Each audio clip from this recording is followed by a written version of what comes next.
a little bit different. I pride myself on being a prepared teacher, having been educated around us teachers. We're professionals, right? If you'll still let me call myself a teacher nowadays. I got a call at, what would you say, Patrick, 7:30 this morning? About 7:15. It took till 7:30 for me to figure out what he was saying, as you can tell by what he just said. Let me know I needed to teach 2 Corinthians, but not to worry. He had all the notes prepared. So essentially, I am up here as a ventriloquist dummy with a horse ventriloquist that I'm trying to. So I will look to him to make sure I'm presenting his material correctly. But it's not about me. It's about trying to learn this together. It's kind of like, when you get called to sub, right, guys, and nobody's got any plans, and it's like, guys, let's learn. 2 Corinthians, everybody. This is where we're going to be at today. We might get through the whole book today. Spencer set a bar of 80 verses last week he got through. We might just finish 2 Corinthians today with what I do. So help me out. We'll take all the comments. If you give me a wrong comment, I'm probably not going to know you're wrong. So today is the day to take educational risks, all right? No one's going to call you out on it. 2 Corinthians, just a little background here. And this really is a timeline that goes back to 1 Corinthians. Paul's work in Corinth was found in Acts 18, which we covered when we started 1 Corinthians. And Paul left Corinth for Ephesus, and Priscilla and Aquila went with him. Paul left Ephesus for Antioch of Syria. Paul then returned to Ephesus on his third missionary journey, during which he had several contacts with Corinth. When the church's problems reached Paul, he made a short visit to Corinth, probably at the beginning of his second year at Ephesus. And I tell you what, while we're in 2 Corinthians, let's just read some of these verses so we can get a reference. So I'm going to pass some out, and then we'll just go around and read. So Patty, 2 Corinthians 2:1, and we'll just, everybody good reading? 2 Corinthians 12:14, Judy, 12:14 and 21, 2 Corinthians 13:1 and 2, Lou? 13? Yes, 13:1 and 2. Go ahead when you have it.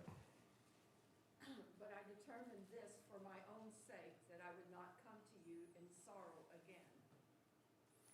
And then 12:14 and 21.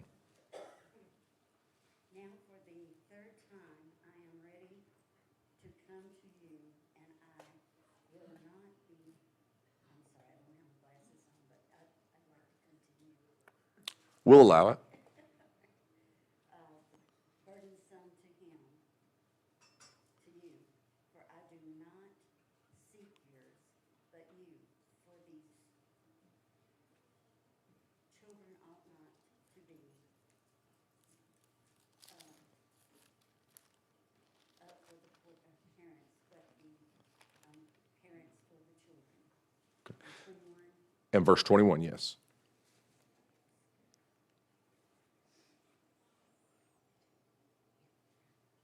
I am afraid that when I come again, my God may humiliate me before you, and I may mourn over many of those who have sinned in the past and not repented of the impurity, immorality, and sensuality which they have practiced. And 13:1 and 2. This is the third time I am coming to you. Every fact is to be confirmed by the testimony of 2 or 3 witnesses.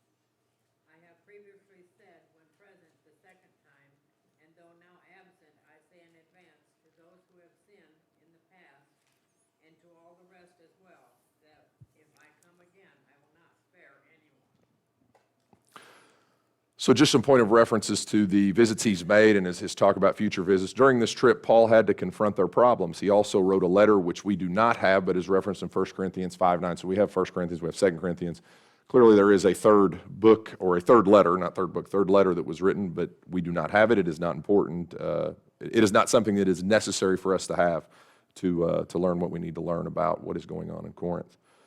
Paul had intended to visit Corinth on his way to Macedonia, but for some reason his plans changed. And this is referenced in 2 Corinthians 1, verses 15 and 16, which I will read. Because I was confident of this, I planned to visit you first so that you might benefit twice. I planned to visit you on my way to Macedonia, to come back to you from Macedonia, and then to have you send me on my way to Judea. And he references this also in Acts. Saints from the house of Chloe arrived in Ephesus, reporting the problem of contentions in the church. as we just covered in 1 Corinthians, specifically 1 Corinthians 1, verse 11 is where we first learned of that. Stephanus, Fortunatus, and Achaeus arrived in Ephesus with a letter from the church in Corinth.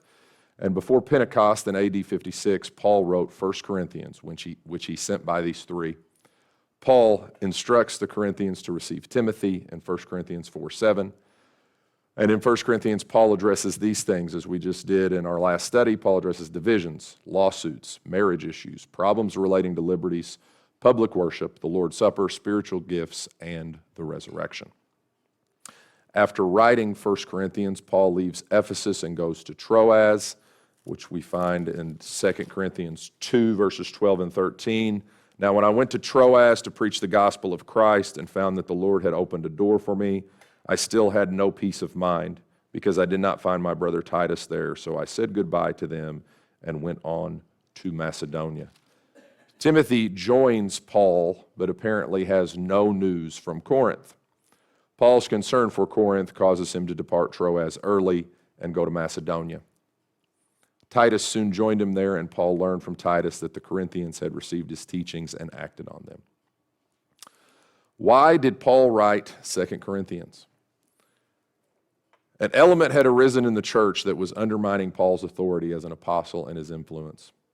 Paul describes them as false apostles and deceitful workers in 2 Corinthians 11:13. Paul wrote 2 Corinthians from Macedonia and probably Philippi, either later in AD 56 or early in AD 57.